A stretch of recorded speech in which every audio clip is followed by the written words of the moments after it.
मेरे प्रिय सज्जनों, आज मैं आपको बताने जा रहा हूँ क्या था हनुमान जी में अद्भुत चातुर्य। इसके बारे में बताऊंगा। भगवान श्री रामचंद्र जी वैसे ही चतुर शिरोमणि कहलाते हैं, तो उनके अन्य भक्त वीर हनुमान जी भी चतुर शिरोमणि क्यों नहीं होंगे। एक बार एक समय की बात है, जब राम जी और सीता जी बैठे हुए थे और भगवान हनुमान की बड़ाई कर रहे थे। उस समय अचानक श्री राम जी ने सीता जी से कहा, हे देवी, यदि लंका विजय में मारुति का सहयोग प्राप्त न हुआ होता तो लंका विजय नहीं कर पाते और मैं सदा सदा के लिए सीता वियोगी ही बना रह जाता।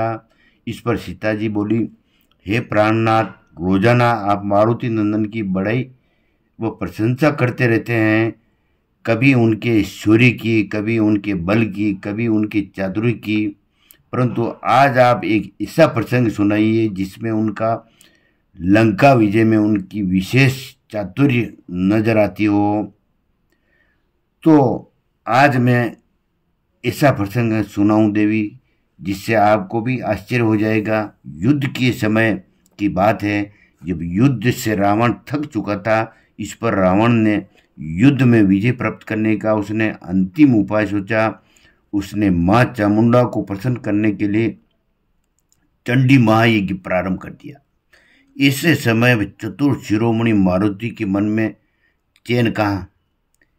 यदि यज्ञ निर्विघ्न संपन्न हो जाता तो रावण की विजय निश्चित थी। तो बिना समय खोए हनुमान जी ने ब्राह्मण का वेश धारण कर यज्ञ करने वाले पंडितों की सेवा में लग गए।